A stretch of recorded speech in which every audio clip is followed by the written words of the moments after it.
Assalamualaikum warahmatullahi wabarakatuh dan salam UiTM di hatiku. Saya Nur Nazihah binti Mustafa, nombor metri 2021-875-696 dan saya berasal daripada kelas CTU 554 BA20. Seperti mana kita telah dapat lihat, kebanyakannya pekerja asing ni sering membanjiri di Semenanjung dan menyebabkan kebimbangan terhadap rakyat Malaysia.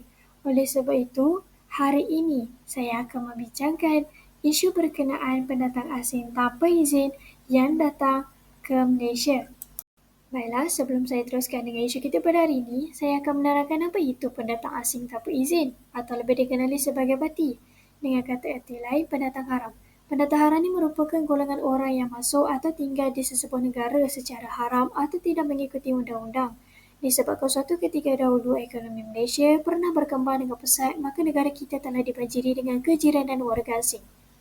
Sehingga tahun 2015, jumlah pendatang asing ini telah mencecah lebih daripada 2 juta orang dengan pekerja yang paling tinggi datangnya daripada 3 buah negara, iaitu Indonesia, Nepal dan Bangladesh. Namun begitu, dari segi jumlah pekerja asing pula, negeri Johor adalah negeri yang paling banyak dengan jumlah 262,352 orang pada tahun 2010. Terutama dari negara jiran dan juga dari negara jauh seperti Somalia, Afrika, Yaman, Pakistan dan Myanmar. Johor juga menjadi gerbang utama pendatang tanpa izin terutamanya dari Sumatera Indonesia yang dipisahkan dengan Selat Melaka hanya sejauh 25 hingga 30 kilometer dari Pulau Karimun Besar iaitu Sumatera Indonesia ke Pulau Kukup Johor di bahagian barat. Selain itu, jarak antara Pulau Bintan Indonesia ke Pangerang Johor pula sekitar 30 hingga 35 kilometer di bahagian tenggara Johor.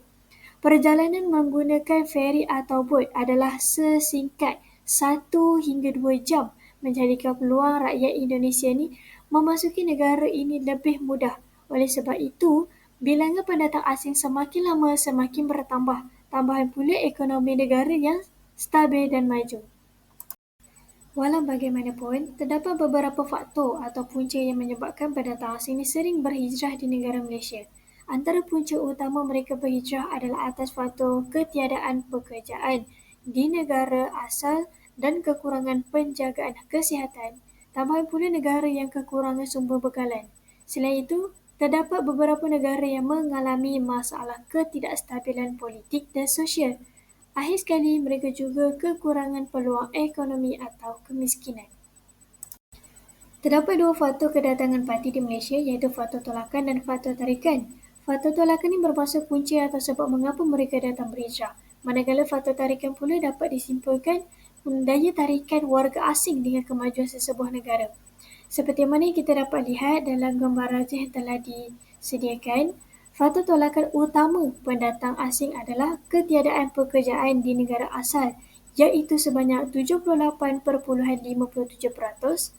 Faktor yang kedua adalah kekurangan peluang ekonomi atau kemiskinan sebanyak 76.53%. Faktor ketiga adalah ketidakstabilan politik atau sosial dengan sebanyak 23.47%, hanya 1.02% yang menyatakan kekurangan penjagaan kesihatan dan kesukaran mendapatkan rawatan di negara asal antara penyebab mereka berhijrah. Dan selebihnya 7.14% mempunyai alasan yang lain seperti kesukaran hidup dan pendapatan yang sangat rendah. Faktor kedua adalah faktor tarikan. Seperti mana kita dapat lihat gambar rajah di sebelah ini, faktor tarikan utama kedatangan pendatang asing adalah peluang pekerjaan yang terdapat di negara ini dengan peratusan tertinggi iaitu 90.82%. Faktor yang kedua, 75.45% adalah kerana suasana kehidupan yang lebih baik. Faktor lain kerana rangkaian kenalan dan rakan 57.14%, rangkaian keluarga dan saudara mara 26.53%, kebebasan politik dan agama 4.08%, perkhidmatan kesihatan dan berkahwin lebih baik dengan masing-masing 2.04% dan 3.06% bercuti, melancong atau mengikut rakan dan kenalan. Seterusnya, kegawatan ekonomi ini merupakan masalah yang dihadapi dengan kehadiran warga asing. Perkembangan ekonomi Malaysia ini pesat terutamanya antara tahun 1970-an sehingga 1990-an. Transisi ekonomi daripada pertanian kepada industri yang telah berlaku. Pada tempoh tersebut, ekonomi Malaysia ini menunjukkan perkembangan yang memerasakan dengan kadar peratus 6.7 setahun. Selain itu, kemasukan pendatang asing, terutamanya secara tidak sah, telah mengundang pelbagai masalah yang mengancam kesejahteraan dan kepentingan awam. Mereka terlibat dalam aktiviti jenayah seperti merompak, membunuh, meragut, pecah rumah, penyelundupan dan penggeledahan dadah. Seterusnya, kehadiran parti juga mengancam aspek sosial negara, terutamanya aspek kesihatan. Terdapat dalam kalangan parti yang bekerja di Malaysia tidak melalui pemeriksaan kesihatan yang ditetapkan. Kebanyakannya mereka yang datang daripada negara yang mundur, yang mempunyai tahap pengawalan kesihatan yang rendah. Daripada tahun 1992, kerajaan telah mengumumkan bahawa 30% daripada 337,000 orang pekerja asing yang telah dijangkiti dengan HIV. Berikut merupakan bukti yang telah dikeluarkan dalam surat khabar berkenaan pendatang asing.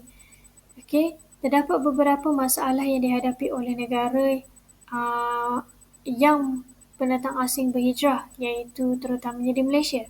Antaranya pelajar perempuan IPT, warga asing dan pelacur telah ditahan yang berlaku pada 27 Mei di Kuala Lumpur. Selain itu, pendatang asing buat kecoh atas faktor mencuba untuk merusuh yang terdiri daripada 200 orang tahanan daripada negara Vietnam dan juga Myanmar, dan terdapat 8 orang cedera akibat bergaduh. Seterusnya, pekerja restoran ditembak mati yang berlaku pada 12 Jun di Petaling Jaya. Akhir sekali, 4 perompak asing diburu atas faktor terlibat dalam kes sambun yang terdiri daripada warga Indonesia yang berlaku pada 12 Jun di Tampin. Walau bagaimanapun, kemasukan pendatang asing tanpa izin ini turut membawa masalah kepada pendapatan negara kita. Hal ini demikian kerana kedatangan mereka yang mempunyai bilangan yang banyak menyebabkan mereka mendirikan kawasan perumahan secara haram. Kawasan perumahan secara haram ini bukan sahaja menimbulkan banyak masalah, malah menyukarkan lagi pihak kerajaan negara. Selain itu, kemasukan pendatang asing ini menyebabkan peluang pekerjaan kepada masyarakat tempatan tersekat. Hal ini kerana kos untuk menggaji pekerja asing ini lebih murah berbanding daripada pekerja tempatan. Implikasi ini menjejaskan pertumbuhan ekonomi tempatan di mana golongan muda atau pekerja separuh mahir dalam negara ditindas hanya disebabkan syarikat-syarikat lebih gemar mengambil pekerja asing ini berbanding daripada pekerja tempatan. Secara kesimpulannya, dapat saya simpulkan bahawa kedatangan buruh asing ini memberikan implikasi yang positif dan negatif kepada negara kita. Walaupun segelintir berpendapat bahawa kemasukan buruh asing ini ke dalam negara mampu memacu pembangunan negara, namun kita perlu melihat kesan negatif sekiranya tindakan ini berlarutan.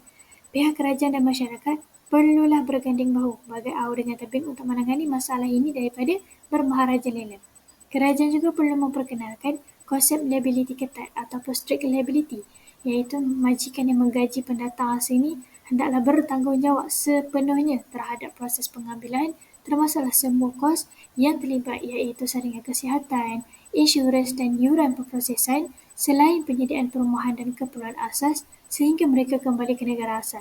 Jika semua pihak yang berkenaan memegang tanggungjawab secara berkesan, tidak mustahil masalah kemasukan pendatang asing ini dapat dibendung dengan baik. Justifikasinya, sebelum nasi sudah menjadi bubur, eloklah kita sama-sama sebagai rakyat Malaysia untuk membantu pihak kerajaan bermufakat dalam menangani masalah tersebut. Sekian, terima kasih.